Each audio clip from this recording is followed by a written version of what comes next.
Wow. So loud nearly. You okay? Bad weather, nothing else to do, eh? We start with the normal open section. We then Nice and warm in here. Yeah. Got soaked outside before. We pay the heating. We then have a breakout for the embargo section for the dailies, which we embargo till 10:30 tonight, and obviously with this being a Sunday game, we'll have a Sunday embargo with everything embargo until 10:30 tomorrow night. Vinny?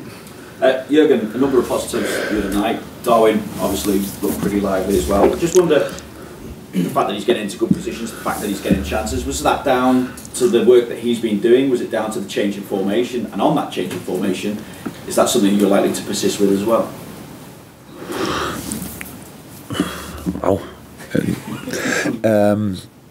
Yeah, it was down to his movement and down to the movement of all the boys around, I think. But one of the things he showed so far in all the games he played, that he brings himself quite frequently in good finishing positions, which is actually the most important thing for a striker, and that's why everybody should be or could be very optimistic about what's coming from him in the future. And so that was absolutely good. What was the last part? You have three. You always three questions. Just two.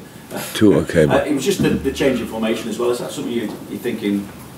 You found a way to move forward now. Is this the plan for the future? No, the thing is, for us, it's much more important that we become unpredictable again, and we need different systems for that as well.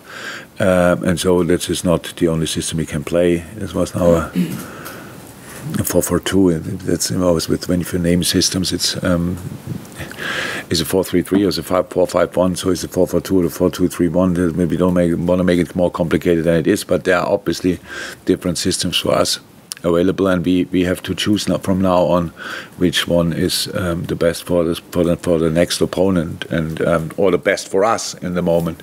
And yeah, but how I said, we have to be more unpredictable, definitely.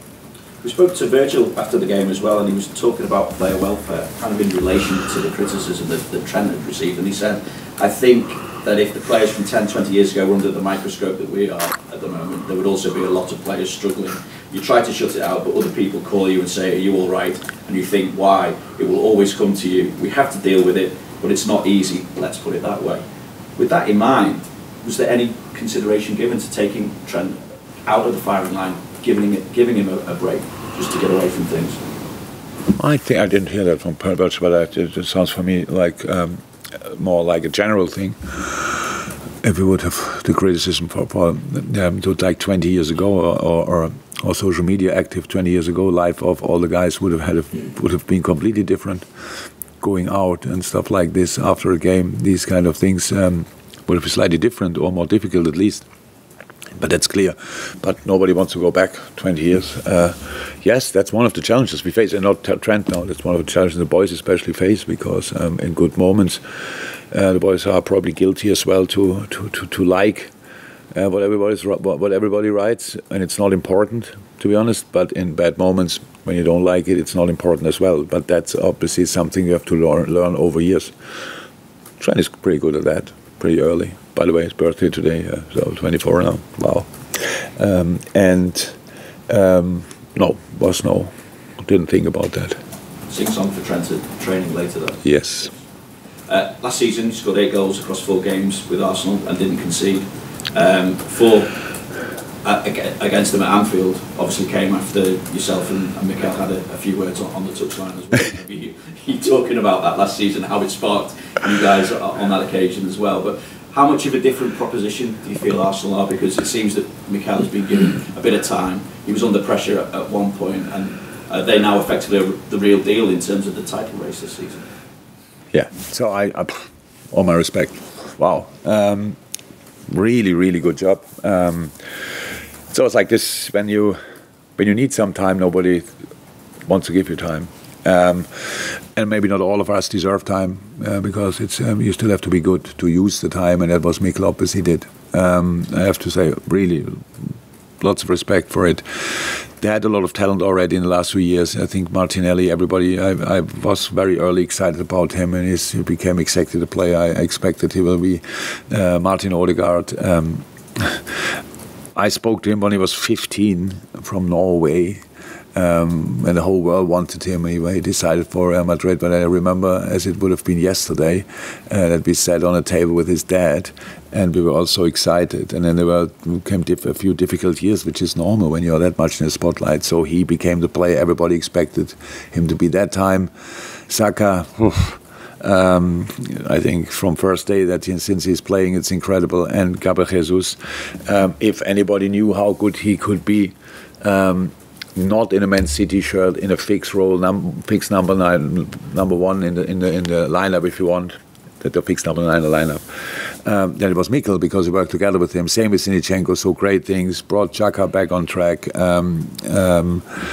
Thomas Partey, everybody knew how good he is when he was at Atletico. So, and then the last line is now really well settled. They found a way how they want to defend, and that's it. And then last night, obviously, they played a different lineup, but still lots of quality. So it's a young team, very exciting team, and doing really well. And they are in the position they are, well deserved. So, but now we go there, and obviously we don't think about the games we played against them, because it makes not too much sense. But so we will try, to cause them problems. I think that makes sense, huh? And so I'm looking forward to it. Isaac? Yeah, just moving on from that, a lot of people were maybe a little bit surprised when Gabriel Jesus was allowed to go from Manchester City, a big club, to a rival big club. But what have you made of the blossoming of him since he's gone from that one to the other and really started throwing goals in all over the place now? Oh, I don't know Gabriel Jesus on a personal basis, but I always liked him as a player. So it's just I don't think City. Well, I know City wouldn't have sold him to every club, but it was Arsenal. Obviously, it was far off. The distance was big enough. It was like geographically, yeah. And then they did it, and for Gabriel, exceptional player, you always saw that when he played for City. But it's like this: when you're a player, the Gabriel Jesus role at City, I think it was a 9, a winger, and these kind of things. Even was it last year when everybody said City has no number 9? I was still there. So it's everything. It's like it's different. But he played more often from the wing, obviously, and now he can play his role. And was a third goal last night. What did it went 3-0, 4-0? I'm not sure when I switched off. 3-0. Yeah. But was a nice setup. So he's flying in the moment, huh? So full of confidence. That's what confidence does to top quality, to top class players. And if you not play against them, then it's easy to enjoy what he's doing in the moment. Now it's our opponent for the weekend, so we have to make sure that he will stop flying for a weekend. In terms of injury news at the moment, are you likely to have anyone back? Is Andy Robertson there for contention this weekend? Curtis Jones was in training yesterday. It looked good, but that's not the first session, so he's then probably the closest. Nothing new about, so a good way. They do all of meanwhile big sessions, but Naby and Ox still a little bit away. They have one new injury. It's Arthur Melo in the last session before the Rangers game. In a normal situation, he just injured a muscle. We have to wait for further assessment to know exactly how long it will be, but he's out. Nobody else. Rob is running a lot, looks like he's close. Probably Kurt is now the closest, then Robbo, and then the other two, step by step. Juliet? Jurgen, you touched on confidence, what it does to top players just a few moments ago.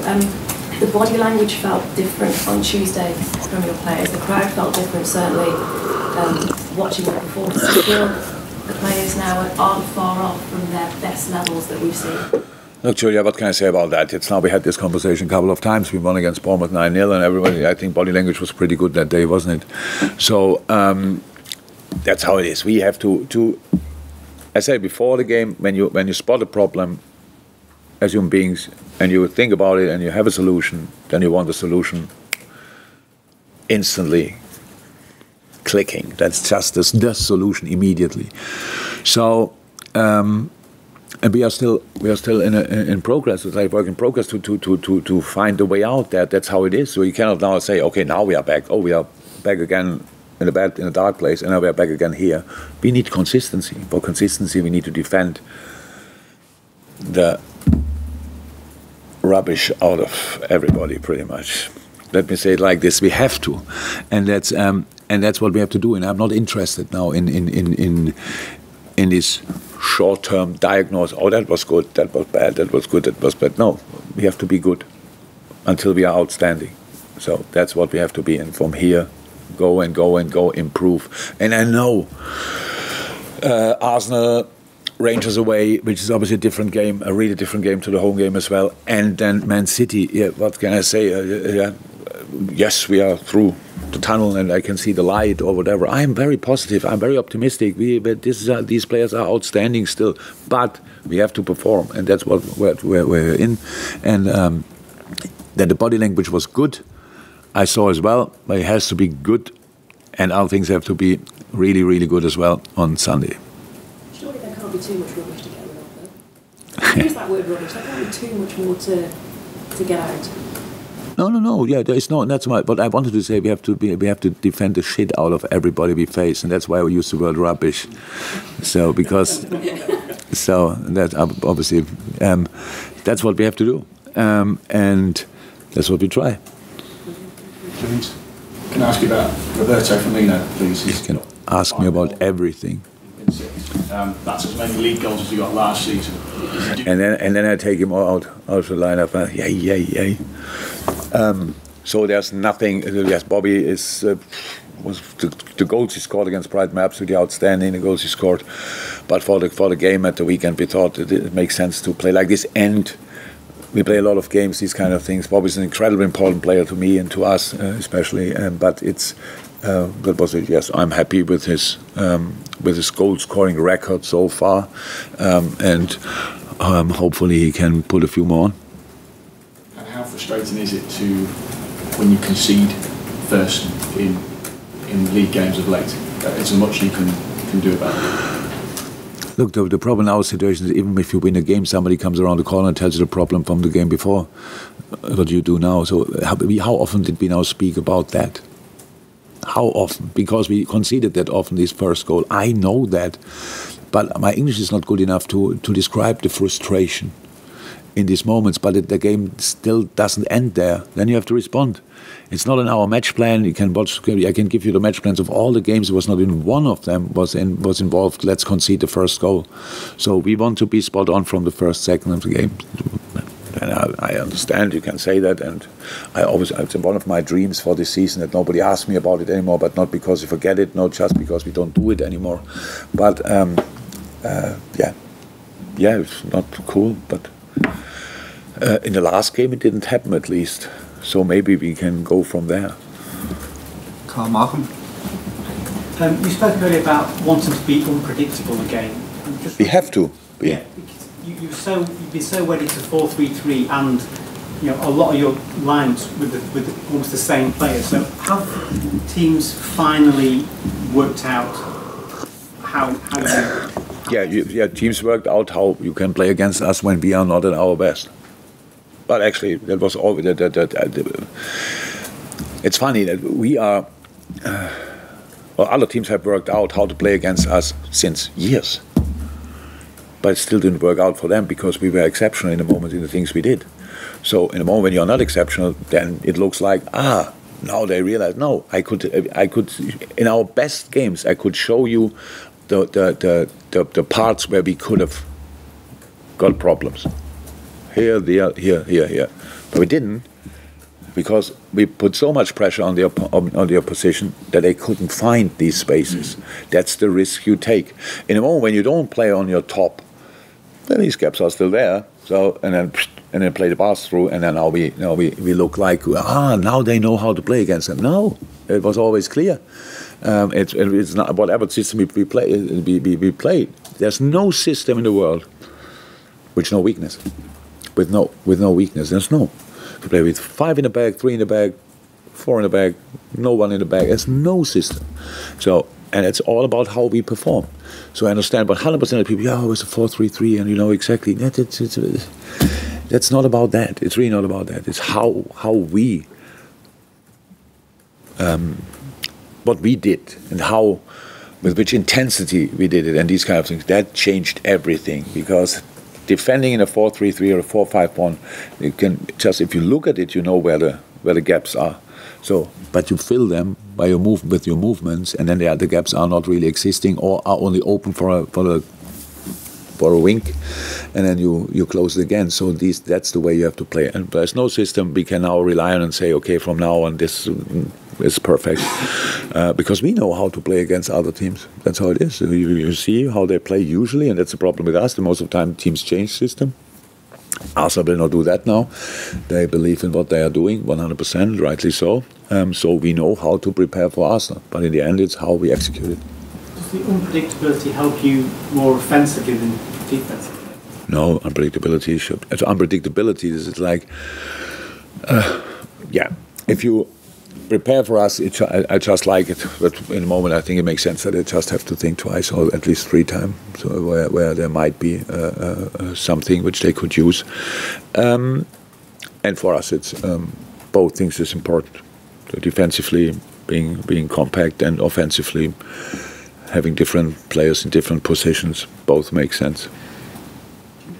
Any more for the embargo section? Yeah, you mentioned about intensity then in putting pressure on the ball, and that's been a bit of a problem. Is there a reason behind that? Is it that the players physically where you want them to be, or is it a confidence issue? Or? Yeah, no.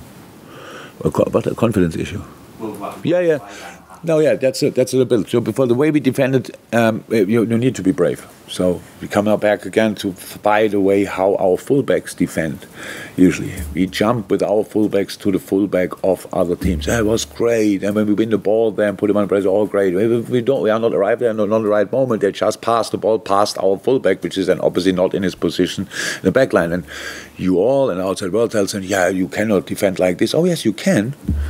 We did it like in 200 games, but when the timing is not right, you can't. That's true.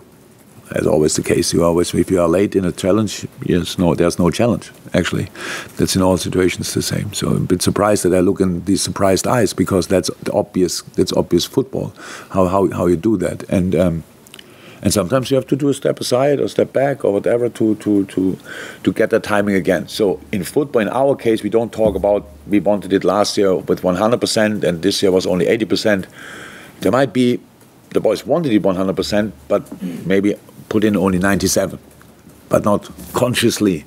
So just in these decisive moments, yes, because things didn't work out right, and then some players had to play too early, some players were new, some players were young, and all these kind of things, and all of a sudden a well-drilled team didn't work together anymore, but not willingly, just because one was a bit, can I really push up? And the other one was already there. And that's how pressing doesn't work like this. You commit to pressing, and you do it. You don't press, or only defensive press around your own box, fine. But you have to commit to a common plan. And that only works if everybody feels the same. And that might have been a little bit a problem, that we were not all in the same place in that moment, that we had all the same confidence level for doing these kind of things, because we all had different solutions for the same problem. I'll move on to the embargo sections. The first one for the dailies.